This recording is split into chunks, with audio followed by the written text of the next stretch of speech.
Very good morning, students.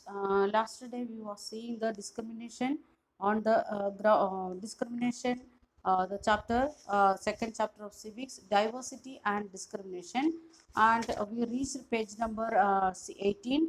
Today we are going to see page number 18 with its details. Let us see first topic. It is on being discriminated against. How we are getting discrimination, how we are facing that discrimination in the world or where we are living. In that we can see that when the parents what they was doing in olden days, their traditional duty that were want to do by the people in the all ancient India. In olden days what happened, the people what they want to do, the parents duty, parents what traditionally what they was doing, the same thing they want to do. That was the situation here in India. So the we can say like that traditional occupations was the thing what we was doing here in India. Traditional occupations what our parents done, what was our my parents occupation, that same occupation I want to continue. If my parent was carpenter, I should do the carpentry only. I can't go and take any other activities. Then we, if we are thinking like that, we can see that in second line of the on being discriminated, here we are going to study. And in second line, the first line, people are engaged in different kinds of work like teaching, then carpentry, then pottery, weaving, fishing, farming, etc., to earn for what purpose? Livelihood. They want to get the food to eat or income for their life. For their purpose, that purpose they are engaging different activities. But we can see that in the society, some of the activities they are getting much value, and some of other activities they are less value. The value of the work was different in the society. In the society we can see different values of the work. For example, a teacher is getting a different value. And if your parents are teachers, then that parents are getting different value. And if your parents are doing fishing activity, and that parents are getting different, especially those who are fish sellers, fish catching, that people they are getting different status. So we can see that the value of the job or status due to that job, that is different in the society. Status or value of the job, that is different here in the society. This is the one of the speciality of Indian, yeah, one of the speciality of Indian society. If you are going to abroad, especially in European countries and American countries, they are not keeping that much difference in the value of the job. They are keeping equality in the value. If the person is doing the cleaning activity or teaching or doctor, they are getting their salary according to their work, according to their skill. Then in that we can see those who are doing some work like that, cutting of hair, then picking of waste, garbage, that people what they are doing, we are giving very less value to that one. But think less value, we are giving very less value. And now we think we are here in with the corona. And what is happening, there is no barbers in the society. Barber shops are strictly prohibited for 2 months. It was strictly prohibited for 2 months. That time we face a problem of hair cutting, and we are saying like that, that people's they are not there, we can leave, and we are giving very less value. Another one, another thing, those who are picking up the garbage, and we are saying like that, the now we are aware about the value of their work. They are the those who are doing the cleaning work. It may be directly under the government or private. Those who are doing the cleaning work of the society, they are having much value now. It is equal. It is equal now in the present Indian society. We can see that one, and that is equal to that cleaning work. Their value is equal. We can say like that. Cleaning workers' value is equal to doctors or nurses, because if the doctors are ready to work but the cleaning workers are not ready to work, means we will affect by corona, that we are sure. That's why nowadays we are giving equal value with cleaning workers, doctors and nurses. We are giving equal value, but in society that is not the condition. Why we are not giving the equal value? That is because of we are thinking that work is dirty or impure. In childhood onwards, our parents are used to say wash your hands because your hands are dirty, your hands are impure. So it is very easy to understand for us if something not good, some items are not good, or our hands are not good, our legs are not good, then we can say like that it is with full of dirty or dust like that. And we are thinking of the some people, those who are doing the work like hair cutting, cleaning, washing of clothes, then picking of garbage, like that work those who are doing, they are comes under in the group of dirt and impure. This is because of our caste system. This is because of our caste system.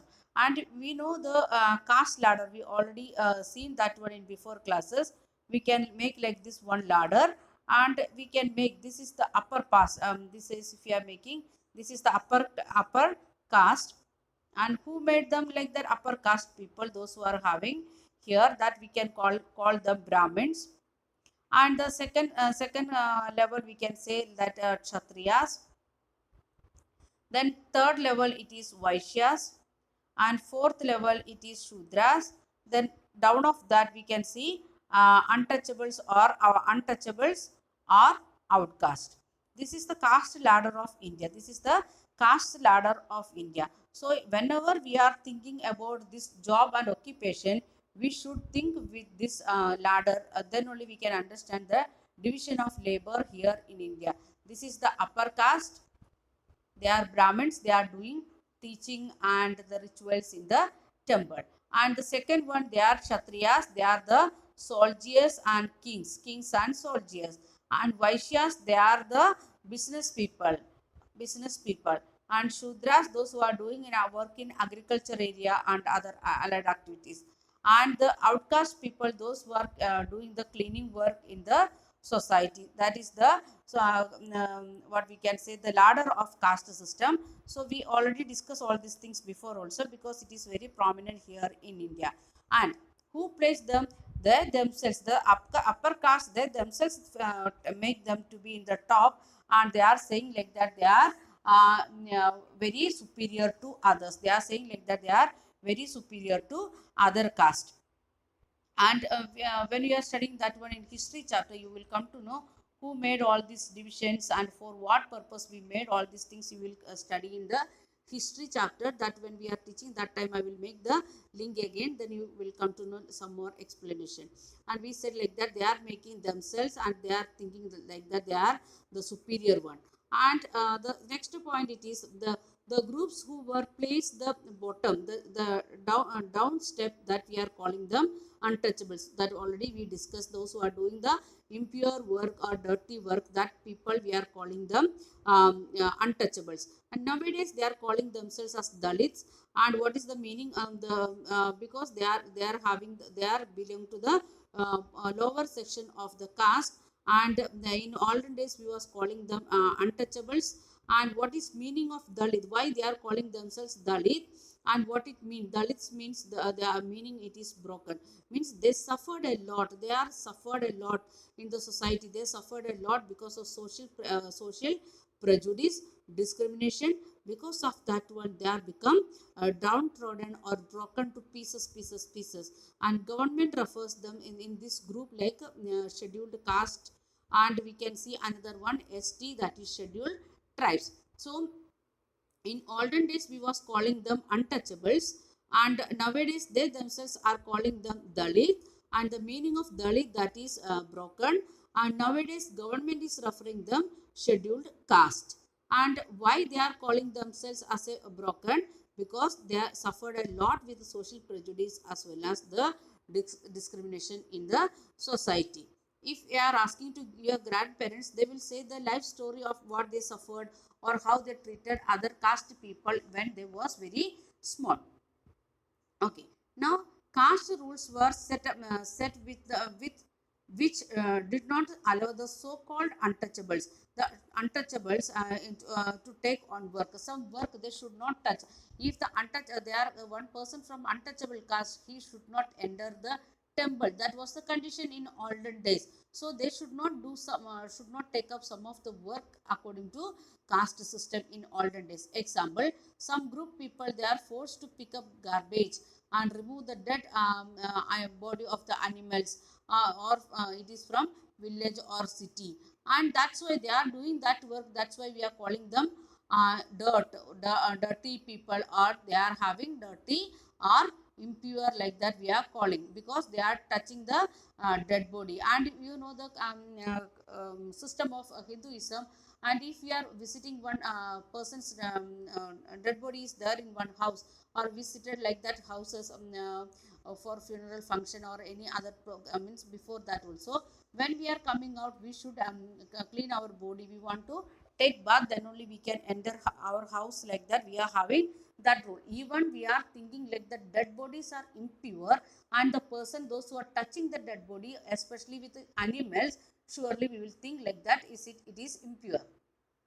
Then next one, but they were not allowed to enter the house to the superior super upper caste or to take water from the village well. They want to do all the dirty work to remove the dead body of the animals and other things, but they should not come inside the house of upper caste, and they should not drink the water from the common well wet which is kept for the common people. Even the children, when they are going to school, they should not sit with upper caste. And we know the example of Dr. Baba's B.R. Ambedkar. We have read or listened from some many people what happened, because they are untouched. He was from scheduled caste, so he suffered a lot.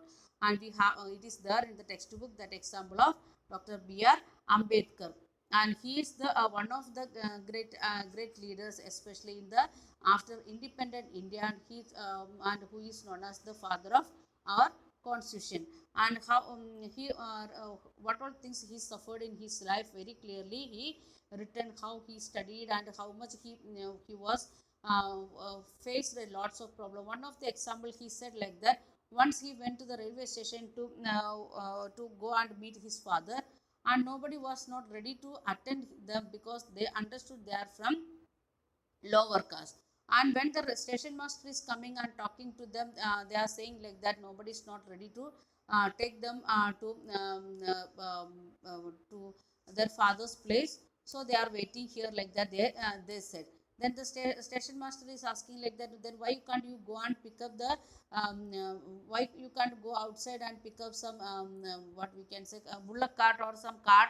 And that also they said like that, nobody is not ready to, even though we are ready to give extra money, then also they are not ready to pick up. Then afterwards, the station master started to ask about all this their history and other things. Then they said that they are from this particular their caste name Mahar caste, they said. That time they also he also become a little bit embarrassed, because he can't spoke to them, because he's from Brahmin caste. And here we can see the story of B.R. Ambedkar. Dr. Bhimrao Ambedkar, 1891 to 1956, is considered as the father of Indian Constitution. He is considered as the father of Indian Constitution. So it is very important point. It may ask like that a one word question, and Phillips also matched the pair also. And he is from one of the leader of Dalit group. He is the one of the leader from Dalit group, because he born and brought up in Dalit group, and he fought for the protection of the Dalit community. And he born in the Mahar caste. That also may ask us one word question, and that was considered, according to Indian caste system, that was considered as untouchable. Not now, in olden days. Then the Mahars was poor, and they are very poor, and there is no land for them. They cannot own any land, and what their work parents done, that only they can do. And they was living outside of the village, because they don't have their own land. Then when we are studying the history, we can see the first person who completed college education from his community, that was B.R. Ambedkar. After that, he went to England and learned law. He became lawyer after the study of them in England. Okay, we'll continue in next video.